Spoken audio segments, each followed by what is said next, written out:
పెద్దలరా మిత్రులరా అందరికీ నమస్తే. భారతదేశం అంటే అనేక కులాల సమూహం.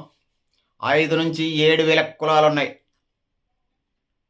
5 నుంచి 7 వేల కులాలున్నాయి. భారత రాజ్యాంగం దాన్ని 4 కులాలు చేసినది. 4 కులాలు చేసినది. OC, BC, SC, ST. So దీనికి సంబంధించి భారతదేశంలో ఉన్నటువంటి ఉన్న 5 నుంచి 7 వేల కులాలన్నీ కూడా ఈ 4 విభాగాల్లో వస్తాయి. సో ఆ విధంగా ఉన్నదని తెలియజేసుకుంటా ఉన్నాను.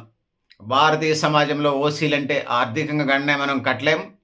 సామాజికంగా ఇతర రంగాల పరంగా గౌరవప్రదంగా ఓసీలకు కొద్దిగా ఎక్కువ ఉన్నతంగా, బీసీలు మధ్యస్థంగా, ఎస్సీ ఎస్టీలకు సంబంధించి వాళ్ళని ఎస్సీలను కొంచెం ఊరికి దూరంగా ఉంచేవాళ్ళు గతంలో, ఇప్పుడు కలిసిపోతున్నారు. స్వాగతిద్దాం. అంటే ఊళ్ళల్లోకి వచ్చి జీవిస్తూ ఉన్నారు. ఇక ఎస్టీ ఆదివాసీలకు సంబంధించి వచ్చినప్పుడు వాళ్ళు ఎప్పటికీ గిరిజన గూడెల్లో ఉంటున్నటువంటి పరిస్థితి మనం చూస్తూ ఉన్నాం.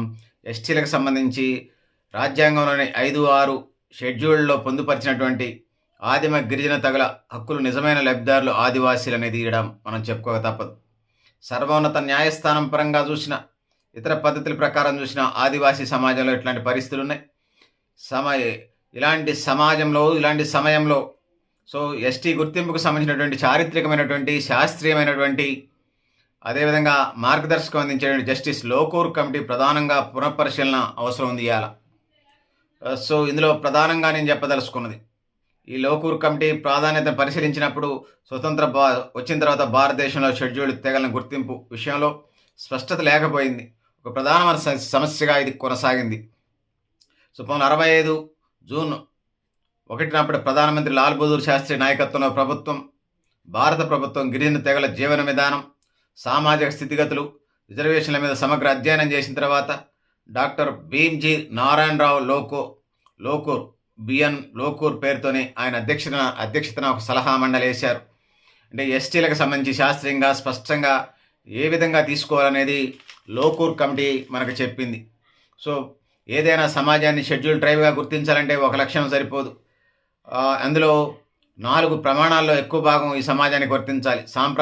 సాంప్రదాయబద్ధ జీవన విధానం, వేట, ఆహార సేకరణ, చేతి పనులు వంటి పాత తరాల వృత్తులు స్వీకరించి ఉండాలి.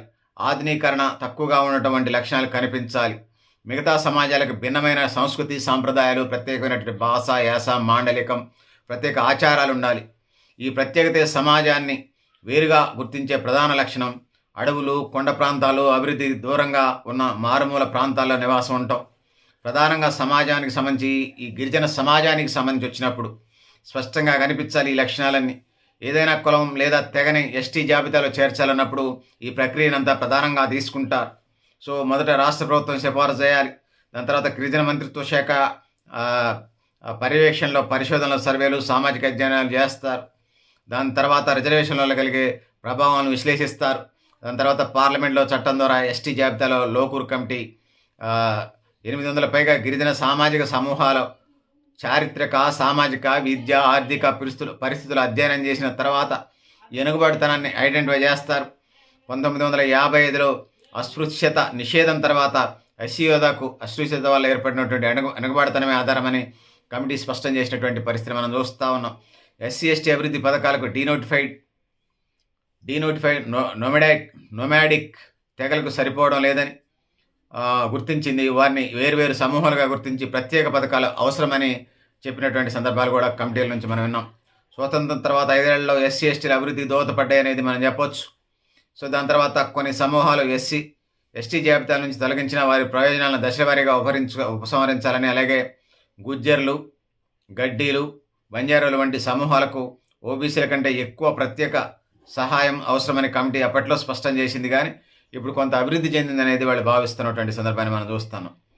ఎస్టీ గుర్తింపుకు లోకూర్ కమిటీ సూచించిన 4 ప్రమాణాలు ఈనాటికి కూడా ప్రామాణికంగా ఉన్నాయి. షెడ్యూల్డ్ తెగల గుర్తింపు విషయంలో శాస్త్రీయ, సామాజిక న్యాయం, రాజ్యాంగబద్ధమైనటువంటి బలమైన రూపురేఖలు కలిగినటువంటి పరిస్థితులు ఉండాలి. ఈ కమిటీ 1967లో ప్రభుత్వానికి నివేదికనిచ్చింది. అయినప్పటికీ కమిటీ వ్యతిరేకంగా ఉమ్మడి ఆంధ్రప్రదేశ్లో 1976లో 2003లో కొన్ని కులాలను గిరిజన తెగలలో విలీనమయ్యేలా అందుబట్టడం లేదు. సో ఇందులో ప్రధానంగా నేను చెప్పదలుచుకున్నది ఏంటంటే, సో రాజకీయ కారణాల వల్ల కలుపుతూ ఉన్నారు. నిజంగా వాళ్ళు అంత వెనకబడి ఉంటే కలపడానికి ఇబ్బంది ఏం లేదు. కానీ రాజకీయ ఒత్తులు, ఓటు బ్యాంక్ రాజకీయాలతోని కలిపే కథా కార్యక్రమాలు చేస్తా ఉన్నారు. వీటిని రాజ్యాంగబద్ధంగా చేసేటప్పుడు కొంచెం చాలా జాగ్రత్తగా ముందుకెళ్లాల్సిన అవసరం. ఎందుకంటే వీళ్ళందరినీ అందులో కలిపేస్తే కొంతమందిని బీసీడీ అంటే అసలు ఓసీలో ఉండాల్సినటువంటి వాళ్ళు మాకు బీసీఏలో పెట్టమని గోల చేస్తూ ఉన్నారు. సో అది కోసం నిజంగా పేదరికం ఉన్నా, వెనకబాటుతనం ఉన్నా రాజ్యాంగ ఫలాలు అందాల్సిందే. కానీ ఇక్కడ పైరవికారుల ల్యాబింగ్లతోని ఉన్నటువంటి రిజర్వేషన్స్ అందాల్సిన వాళ్ళకి అందకుండా పోతున్న పరిస్థితి మనం చూస్తూ ఉన్నాం. ఇట్లాంటి పరిస్థితుల నుంచి మనం ముందుకు పోవాల్సిన అవసరం ఉందనేది తెలియజేసుకుంటూ, ఇది ఎస్టీలకు సంబంధించిందే కాదు, ఎస్సీలకు సంబంధించి, బీసీలకు సంబంధించి, ఇందులో ప్రధానంగా సంచార జాతులకు సంబంధించినటువంటి అంశాలు కూడా ఉన్నాయనేది ఈ సందర్భంగా నేను తెలియజేస్తా ఉన్నాను. సో పెద్దలారా, మిత్రులారా, మీరు కూడా మీ అభిప్రాయాన్ని కామెంట్ బాక్స్లో రాయని తెలియజేస్తూ, నేను గరిడేపల్లి సత్యనారాయణ, న్యూ లక్ష్య ఆర్గనైజేషన్. Thank you. ఉండాలి పెద్దలారా, మిత్రులారా.